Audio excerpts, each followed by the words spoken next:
Hello everyone, তোমরা সব কেমন আছো? আশা করি ভালো আছো। আমিও খুব ভালো আছি। তো আজকে রান্না হচ্ছে চিকেন কষা আর একটু ব্যাটার বানিয়েছি পেঁয়াজ দিয়ে, একটা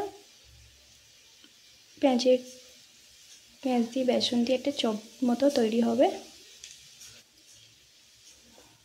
তো দেখো হচ্ছে কড়ার মধ্যে, এই যে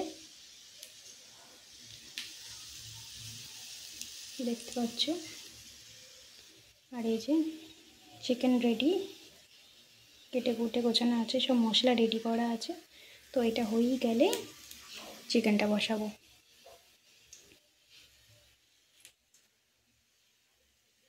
তো তোমরা দেখতে থাকো। তো এই দেখুন রেডি ভাজা, মানে পেঁয়াজ কেটে আর বেসন দিয়ে একটু ভাজা করেছি, যে পেঁয়াজিয়ে বলে যেহেতু, তো পেঁয়াজের একটা কিছু হবে রেসিপি, যেটাকে আমরা সবাই বলে থাকি চপ বাঙালিদের। আর এই যে দেখতে পাচ্ছেন মাংসের আলু ভাজা হয়ে গেছে, আর এই চিকেন কষা চলছে। তো এটা একটু কষা হয়ে গেলেই আলুটা দিয়ে দেবো। আলু ছাড়া চিকেন একটু অসম্পূর্ণ থাকে, মানে একটু চিকেনের মধ্যে আলু না দিলে যেন কেমন কেমন লাগে। তো দেখতে থাকো, পুরো কমপ্লিট হলেই আপনাদের দেখাবো হচ্ছে।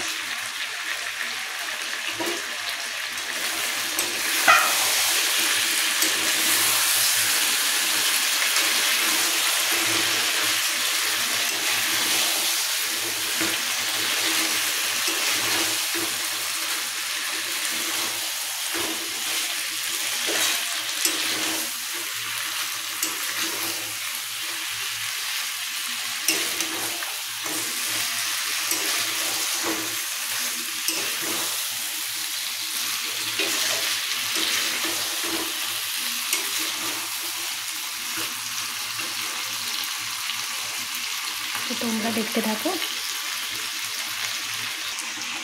এই যে এখন দেখতে পাচ্ছেন চিকেনের মধ্যে আলু দিয়ে দিয়েছি, দিয়ে এখন কষা চলছে। এরপরে একটু 10-5 মিনিট মধ্যে একটু কষবো, কষে আর জলটা দেব।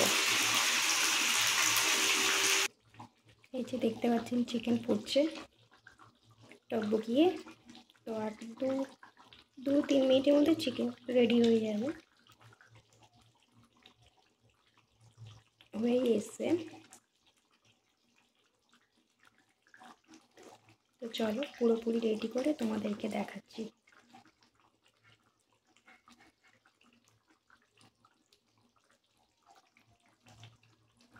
কালকে মেঘলা ছিল, আজকে একটু রোদ উঠেছে। এই যে ভিউটা দেখ।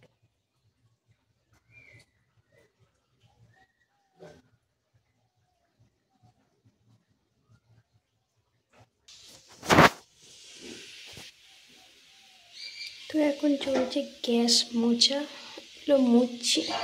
রান্না শেষ।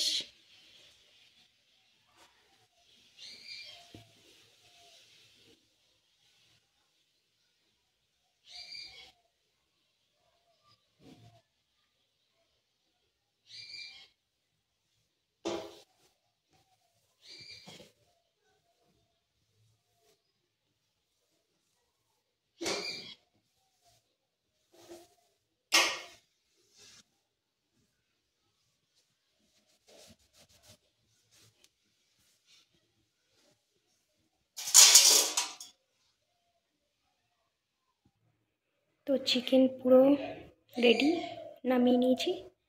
কেমন হলো আপনারা বলবেন, ভালো লাগলে অন্তত জানাবেন, খারাপ হলো কি ভালো হলো না, ভালো হলো কি খারাপ হলো জানাবেন।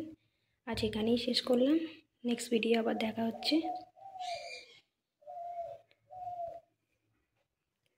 Tata bye bye. তো পুরো রান্নাঘরও পরিষ্কার হয়ে গেছে, গ্যাস ফ্যাস মুছে নিয়েছি, সব গুছিয়ে নিয়েছি। তো আজ এখানেই শেষ করলাম।